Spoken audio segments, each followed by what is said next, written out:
Hey guys and gals, welcome back to another episode of the Constructive Liberty Podcast. Tonight, I've got Brenden from MasterTalk, and we are talking about how to become a master communicator.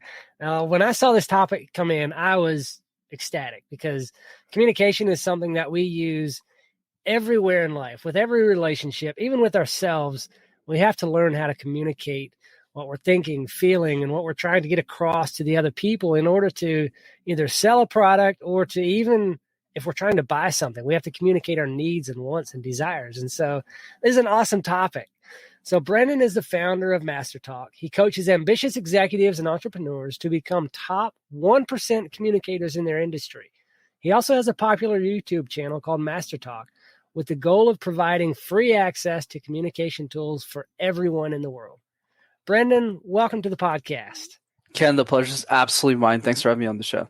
Yeah, give us a little bit of a background onto how you came to become a master communicator. Like, what in your life led you from little Brenden growing up in, I think you said Toronto earlier, to what you're doing today, coaching top 1% executives?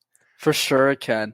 And it was a bumpy, random journey. Let's put it that way. So it started So it started in college. I went to business school to be an accountant, funny enough. That was my goal. Okay. I loved math. I was really good at it. And I was doing well in my grades. I thought I was just going to be an accountant my whole life, which you wouldn't expect from a communication professional. But then what happened, Ken, is I started competing in case competitions. Think of it like professional sports, but for nerds. So while other guys my age were playing football or basketball or rugby or baseball, I was one of those guys. Gotcha. I did presentations competitively. And then what happened was, as I got older, Ken, I started coaching all the other students on how to speak so they'd win competitions. Long story short, I accidentally got really good at communication coaching, and I started making YouTube videos. Oh, wow. That's quite a journey. So is that, I guess, what MasterTalk came out of? Like the business that you built? Is that the idea, or where that came from, was just, fell into it by accident? You got it. So it really just started as a hobby, Ken, where I started making videos, literally in my mom's basement with no money, no phone, with a phone and nothing else. And every week I would just post a video, and I called it Master Talk on YouTube because I was just thinking, no one's sharing this advice for free, so I might as well be one of the first people, especially my age group. So I just started making videos, and then 9 months later, I got really lucky. I met my business partner who really directed me to, hey, you could charge people thousands of dollars to work with you. And I was like, huh? Say what now? And then it turned into a business, yeah. Oh, that's awesome. I love it how it works out that way sometimes. You just fall into something and develop a love for it. And it's often not something that we think we would love naturally, but, you come to grow into it, and then that's where your business comes from. So I love hearing that idea. What got you into speaking competitively, if I can ask? Like, why that? You can ask me anything, Ken. I'm a pretty open book. But yeah, so what happened behind that was also an accident. Because you're right, why would an accountant sign up to speak professionally and do it for fun to try and win competitions? Where's the connect there? So the connect's really simple. I'm a 19-year-old kid. I have a suit from prom because I couldn't afford anything better. And I show up for an information session in my first semester of college for a company called PricewaterhouseCoopers, which is a big accounting firm. And somebody told me that I needed to work at one of these big four accounting firms if I wanted a future. Like if I got one of these jobs, I would be set up for life. And my parents were factory workers. So I really saw this as my opportunity out of poverty, essentially. And I was so lost. I thought PricewaterhouseCoopers was a water bottling company because it had the word water in it. So I go to these cocktails because somebody tells me I need a network. So I come in with my big suit that I bought from Sears. That's like a bankrupt company now. And I'm walking around as a 19-year-old kid. And I go up to these students who are 3 years older than me who had jobs at KPMG, at PricewaterhouseCoopers, which is PwC or EY or Deloitte. And I just asked them, how'd you get the job? But what they answered really surprised me, Ken, because they didn't just say grades. They said do case competitions. And like everybody in this audience, I was like, what the heck is a case competition? And they basically explained that executives at these companies and many others like IBM or Amazon, they come and sponsor these competitions to hire the students. So that's why I did them. I didn't do it because I was passionate about speaking, because I had a love for communication, because I always adored this. I did it because I wanted a job. Yeah. Wow. That's interesting how that comes about. You know, we do something for one reason and it just grows into a monster that we can't control. Sometimes it's a good monster, hopefully. Yeah. Don't get me wrong. Like, this is my passion now. I love speaking, but it definitely didn't start that way. It was a complete accident. Right. Yeah, for sure. So talk a little bit about why we need to learn to communicate more effectively. Like what, some people just can't talk. Some people can't get their words out. I'm one of those people sometimes who struggles to actually formulate what I'm thinking into a coherent sentence.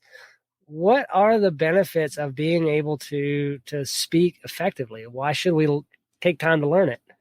For sure, Ken. So, the way I think about it is communication is an accelerant of dreams. Doesn't matter what the dream is.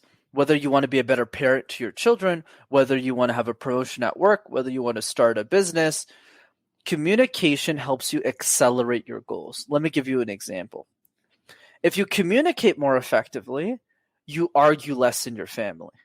And because of that, and we see this all the time, people fighting all the time, they don't know how to communicate properly. So they set a bad example for their kids who then pass that on to other people. That's one. Number two is a career. So if you want to get a promotion, you want to go to the highest levels of the corporate world in America or anywhere else, communication skills are pretty much a given, because at the highest levels, if you want to get paid more, you have to manage more people. That's what the game is. You have to do more speaking engagements. You have to give more presentations. Yeah. So that's an essential skill to just making more money and providing more for your family. And that's also true for starting a business. You need to show up on podcasts like this. You need to go and really share your message with the world, or else why would people buy from you? It's like if Nike didn't have the swoosh. Like, why would anyone buy Nike shoes? No one would care about the brand. The same as all the others. Exactly. So the key is really just realizing that communication helps all of us. We just need to figure out what is important for us and use communication as a leverage. That's why the question is, how would your life change if you were an exceptional communicator? That's a good question. What do you find is a typical answer to that question? Wonderful follow-up question. So I get a wide range of spectrum. One of them is I could make new friends because I'm really shy talking to people. I've heard that. I've also heard I'm really shy as a business owner. If I got really good at communication, I could probably make more money in a day than I made in the last year or in the last week, because I could actually go up to people. Other people said romance. Man, if I was a great communicator, I could get anyone to go on a date with me. I could schmooze anybody. And I've also heard showing up as a better parent. Wow, if I was a better communicator, I could show up as a better father. I could show up as a better mom. So that way, when I argue more intelligently with my kids, I'm showing them what to do with their friends, with the people in their life. So those are the typical answers I hear a lot. Yeah. Gotcha. It's quite a wide range, and I can see all the different why they would, why people would benefit in those different areas from being able to communicate effectively. But if people give you those answers of why they would be able to, or how their life would be better if they could communicate better, what's the big holdup from learning how to speak better and more effectively? Like, what holds people back from that? I think for me, Ken, a lot of people usually answer fear in this case, but I would disagree, because there's so many things in our life that we're scared of that we do anyways.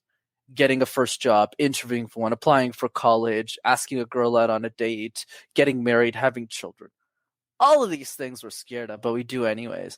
I think what's missing is structure. So if you want to lose weight, there's a set of steps that we got to follow.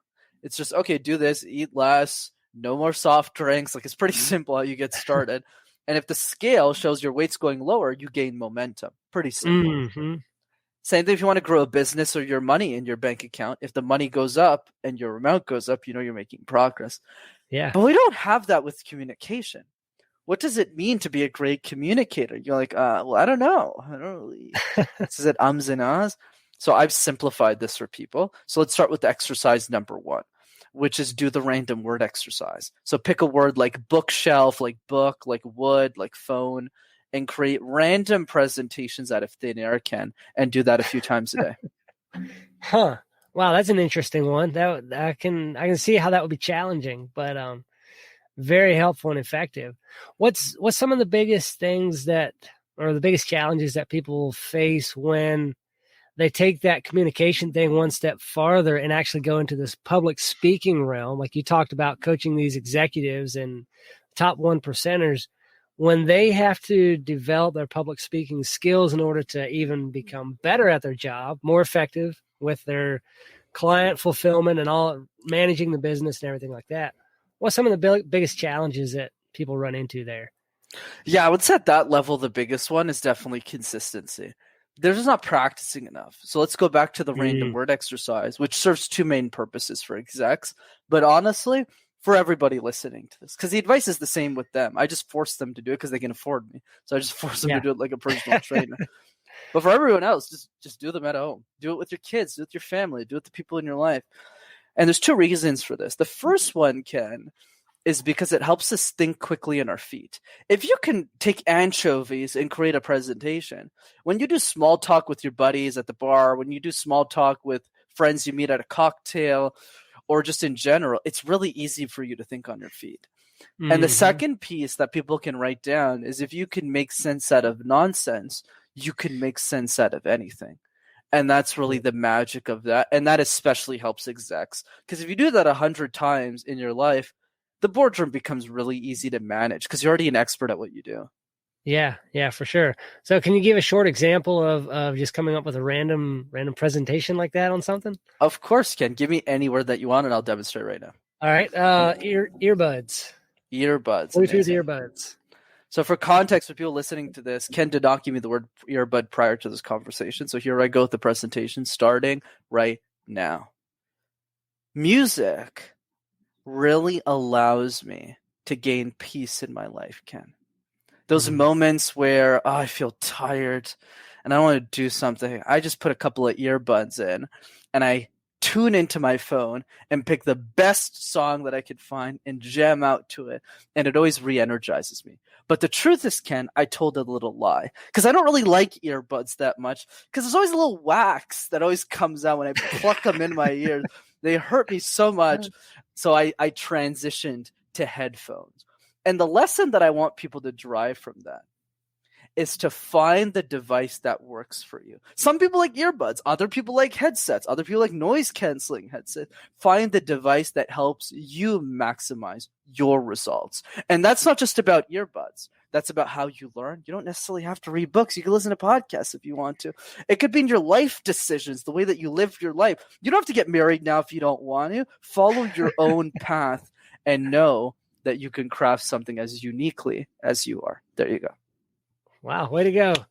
Applause. That's awesome, man. That's great. So how many times would you say you've done that? Man, you're asking me the questions nobody else is. I'm so glad you are. So the answer is 3,000, and I'm not exaggerating that number. Wow. Because obviously I'm the professional, right? I've been doing this for 8 years. Right? But I have to do it every time I'm on a show to show credibility. But the point that I want to drive here is do not compare yourself to me. I'm supposed to be the expert. I'm the guy who's done it 3,000. But for everyone listening, it's not about doing it well. It's about doing it a lot. So the first 100 times in my book does not count. It's just about doing it. If you just do it 100 times, I don't know a lot of accountants who are doing it 100 times. I don't know a lot of plumbers who are doing it 100 times. I don't know a lot of podcast hosts who are doing it 100 times. And that's really the key.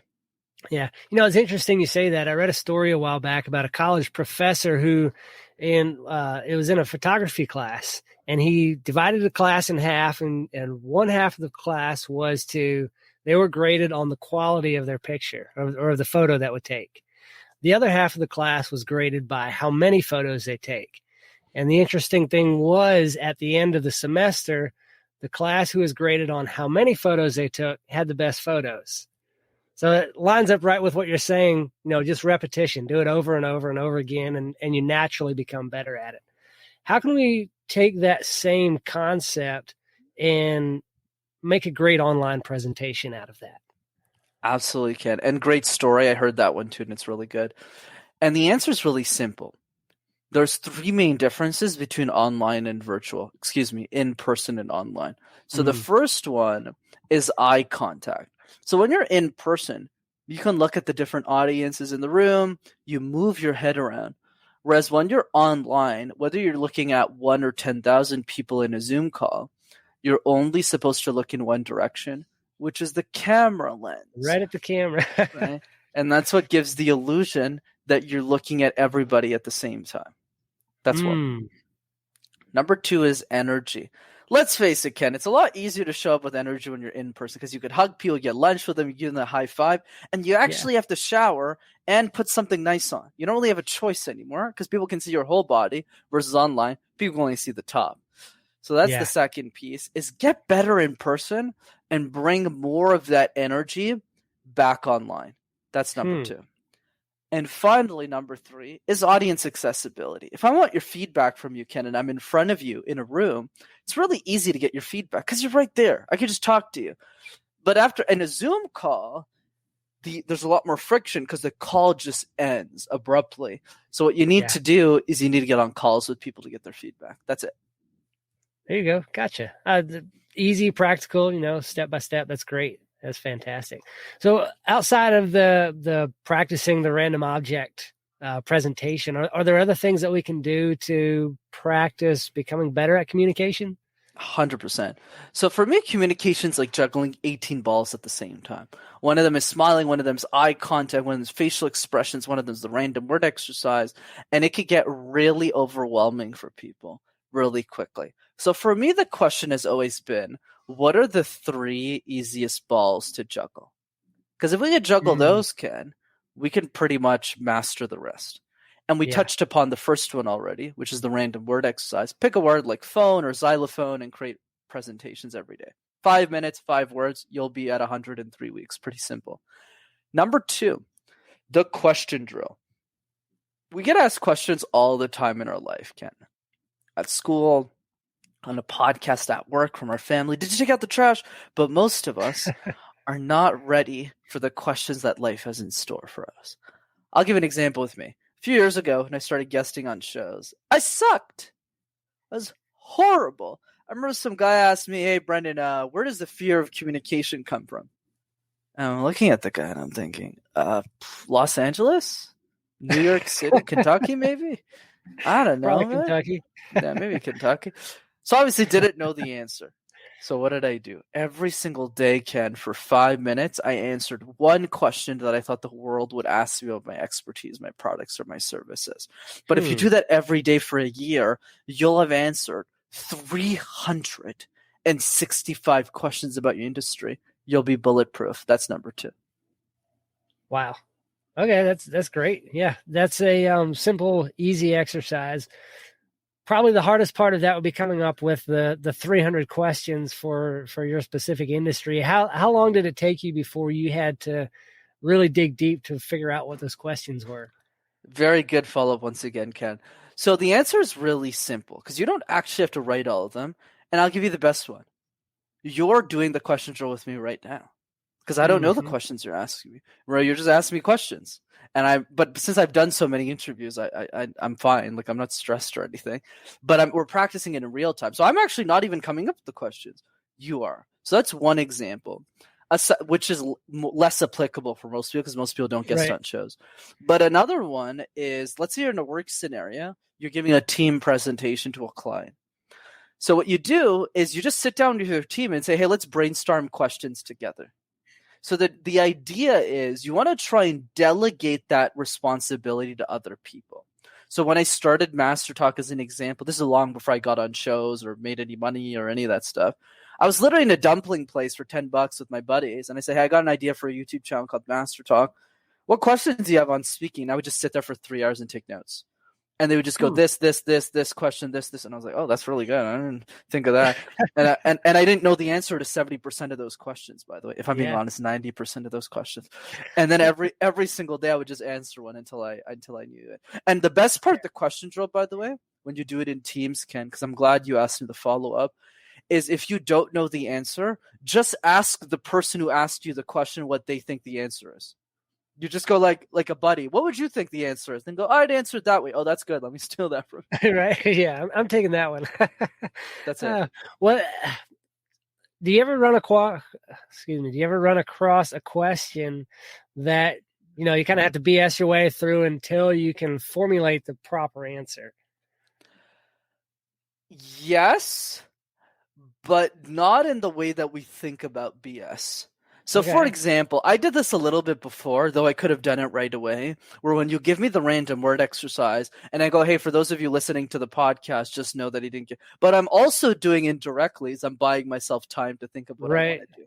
Right? So it's very subtle. So that type of stuff works really well, where it doesn't feel like you're buying time. Another piece is to go, hey, that's a really good thought because of XYZ, and then you answer the question. But I would say in general, if you do the question drill properly, you won't run into that situation 95% of the time.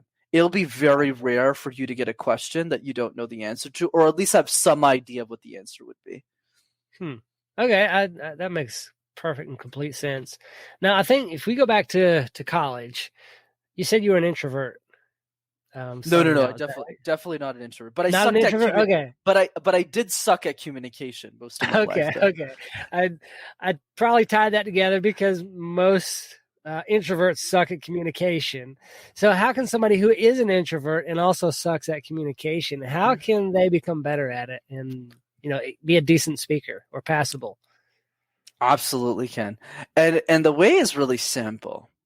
I flipped the question on its head and I just challenge introverts to think of why they're better communicators than extroverts, which is an odd thought. So I'll prove it through three main arguments. Okay. Number one, introverts are exponentially better at a very important skill than extroverts are in communication, which is listening, because they talk less on average. I wouldn't make a good podcast host. I like talking. That's why I'm a podcast guy. What am I doing via podcast? I just interrupt people every 3 seconds. So that doesn't work. But when you're introverted, it's very easy for you to listen. Like that dumpling meeting is way easier for an introvert than it is for me, because they'll just listen to all the nuances. They'll write everything down and they'll implement it a lot faster than me. That's one. Number two is the pause. Pausing is the most important skill in communication, where you take a beat to emphasize key points of your message. But here's the plug, Ken. The plug is when you're an introvert, pausing comes very natural and easy to you. Why? Because you talk less on average, once again. So it's very easy for you to plug those into your presentation. Whereas when you're an extrovert and you're at a bar, you're at an event, you're at a party like me, and there's a space, you immediately. Exactly. I can see you're more extroverted too. So you know what I'm talking about here. So yes. And then finally, number three is accessibility. Introverts are more accessible as communicators. I'll prove it really fast. Gary Vaynerchuk, CEO of VaynerMedia, massive personal media, social brand. You either love the guy or you hate him. You either go, wow, this guy's my hero. Like in my case, I love the guy. He's amazing. And then you have the other side who goes, this person I would never bring near my kids. He's always swearing all the time. He's a terrible example for people in the world. But nobody says that about Brene Brown. And that's the point. Yeah. So what's the difference there? Just she's the introvert?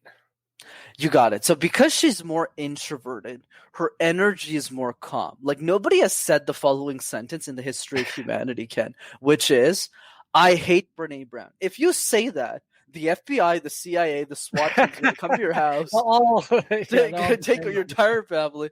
But you get the point. Like when you're an introverted speaker, you never really hear about getting hated on. Like everybody we hate on in public settings. I'm not to say the guy's bad or anything, but think like Kanye West. Like there's so many people who hate Kanye West, but there's not a lot of people who hate Susan Cain. There's not a lot of people who hate Simon Sinek. There's not a lot of people who hate John Maxwell. I don't really know a lot of people go like, I hate this John Maxwell guy. Like nobody says that. So that's the point. Yeah. When you said nobody has ever said this in the history of humanity, I thought you were going to say that Gary Vaynerchuk is, how did you say that? Calm and level or even keeled. That would be true too. So somebody who's just getting started out and they want some more resources, obviously they're going to go check out your YouTube channel. What books or podcasts or anything would you recommend somebody go to level up their communication? For sure, you can. So the book that I recommend is called Thirst by Scott Harrison. By Scott Harrison. So Scott Harrison's the CEO and founder of Charity Water. It's a nonprofit. He started to help people gain access to clean water. I think the reason why this guy's a monster at communication, he's next level, is because I believe he's one of the best storytellers on the planet. He was so good at taking the story of something so tragic, which is the fact that 10% of the human population, which is still true to this day, drinks brown water every day. It's absolutely ridiculous. And is able to spin that story in a way that creates hope and inspiration. And he's helped like 15 million people already gain access to clean water. He's very impressive. He's raised like $100 million in the last 12 months alone. And he's definitely a great example for all of us on a practical case study of someone who really leveraged communication and storytelling to make a meaningful difference in the world. So that's my recommend. Awesome. Any podcasts or anything like that people should listen to if there's podcast listeners out there? Specifically for communication, nothing comes to mind, which is good feedback for me. I always learn something from the host, so I need to get back to you on that one and reflect. But if I had to give a podcast in general that I like, I'm a big fan of Lewis Howes' School of Greatness. I think Lewis does a great job. Yeah, he's really good. And you can look up the word communication in his database to see all the great communication people he's had, like Vanessa Van Edwards, Joseph's really good, Carmine Gallo, a couple of those guys. Yeah. Well, let me ask you this. This is kind of an off-topic question. What's keeping you from turning your videos into podcasts? Great question. The reason I've kind of not done that yet, and I don't think I will for a while, is because it's really hard to be famous on audio. So I'll give you an example. How many people do you know in podcasting who got famous through podcasting alone? A couple. I know a couple. So go ahead, name them. Name them for me. Let's play. Well, one is Jack Spirko of the Survival Podcast. Okay. I think he gets 250,000 downloads a day, pretty well. And then, I've got another friend who is pretty well known through podcasting, but her show is like 1% his size. So, not many for sure. So I totally get that. So even the guy you brought up, who's I'm sure crushing, I have no idea who that person is, right? Yeah. Like Jordan Harbinger is another one. Like Lewis, he got famous through podcasting. But even and Pat Flynn, but even the way we're talking, a lot of people, including us, don't even know the people we're saying to each other. Yeah. Instagram, you play that same game. Oh, there's not really a lot of people who got famous just through Instagram. Like a lot of people have big accounts. They're usually already celebrities. Like Justin Bieber's already a celebrity. Like Selena was already a celebrity. So that doesn't work. And then you go through LinkedIn too. Nobody really got famous through LinkedIn. But YouTube is the only platform where we could go for days, Ken. Days. And I could list every single person that nobody knew and became famous. PewDiePie, Mr. Beast, Ali Abdaal, Frank Thomas. Like you can go forever. Graham Stephan and Casey Neistat. But the point I want to drive is because of that, I made a conscious decision to focus 80 to 90% of my effort to being successful on YouTube. Because I knew that even if a podcast gets 10,000 downloads per EP episode and I have 10,000 subscribers, you get more traction than I do, but people think I'm more famous than you. So that's why. Yeah. Yeah, for sure. Yeah, if you can say you have 10,000 subscribers on YouTube, that definitely gives you a lot more a lot more clout in when you're talking to somebody than it would to say, I get 10,000 downloads per episode or something. That's right. Totally and it's not to say I'm a clout chaser by any means, but it's more in the sense of saying, like, for the brand I want to build, the effort right now to make because if I do something, I want to make sure it's really, really good. So, like, I'm a really good podcast guest, but I would be a shitty host. Like, I wouldn't want to interview people. I would be good at that. And then if I did a podcast, I'd probably do a solo show on something outside of communication, but that's a distraction right now because I got to focus all in on comms. Sure. Well, and some of the clout, you do need some of that for some of the people that you're focusing on. Like if you are chasing those 1% executives, like they want to know who you are. And if you can say, I've got this YouTube channel with 10, 100, 500,000 subscribers, they're like, oh, okay, so this guy knows what he's talking about. Oh, yeah. The YouTube channels, and I fundamentally believe this, Ken, and I think I'm going to be proven right, is the YouTube channels are the best business cards in the world. Yeah. I've never heard it put that way, but I can see that. I got another question. What's the weirdest object you've ever been asked to come up with a mini presentation on? It's one I came up with to somebody else. It's probably tampons, really difficult for guys to do. That's probably the Yeah, hardest. That's I can probably the see one that that. comes to mind. Yeah. Yeah. Okay, that makes sense. Yeah. That would be a little difficult one for a guy. All right, one last question. Well, actually, okay, I have two more questions. One, I'd like to ask, big picture in your life, what do you hope the impact of your life is, 30, 40, 50, 70 years down the road, however long you may live, when people think of who Brenden is? What do you hope that they remember you by and the impact of your life was? Absolutely can. When Dale Carnegie was alive, the author of the book How to Win Friends and Influence People, he did such incredible work in the public speaking space.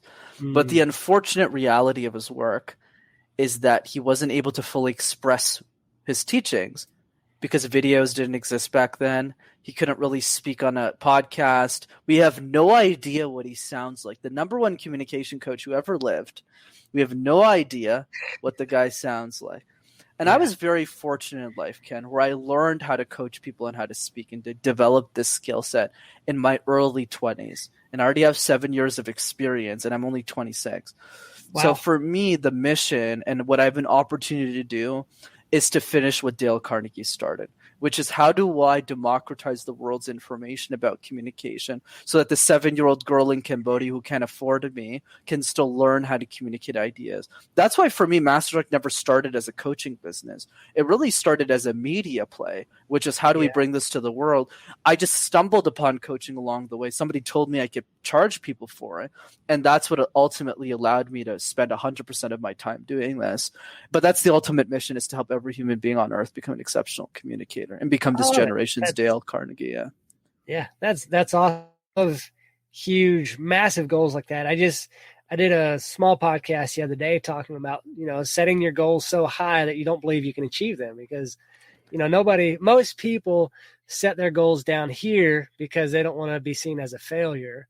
And so they don't have to jump very high to clear that barrier. But if you set your goals here, you might not reach that, but you're going to get close. You're going to get a lot higher. So I love that. The last question that I would ask is this. Do you have a favorite video of your own that you would direct users to start their binge watching of all of your videos? For sure, Ken. I always like to recommend my most popular one, which is 3 daily public speaking exercises. But what's nice about that one is you won't get the same tips that we talked about today. So we talked about the random word exercise, the question drill, and also I'll add the video message. But since I made that video a long time ago, it was actually 3 different tips. So you can check that one out. Yeah, cool. I will. I'll send me that link and I'll drop it in the show notes. And I've got your other links in there as well. But I'll have the links. But go ahead and tell people where they can find you and follow you. For sure, Ken. Such a pleasure to be on the show, by the way. Thanks for having me. So 2 ways to keep in touch. Number 1 is the YouTube channel. Just type MasterTalk in one word. You'll have access to hundreds of free videos on how to speak. And number 2 is join one of my free communication workshops. So I do one over Zoom for free every 2 weeks that I facilitate. Super fun. 8-year-olds come to the call. CEOs of billion-dollar companies come to the call. If you want to jump on it, just go to rockstarcommunicator.com, and I hope to see you at the next one. Awesome. Thank you, Brenden, so much for your time. This has been a really, really great show, really on point, and I think very practical. So thanks for your time. Thanks, brother.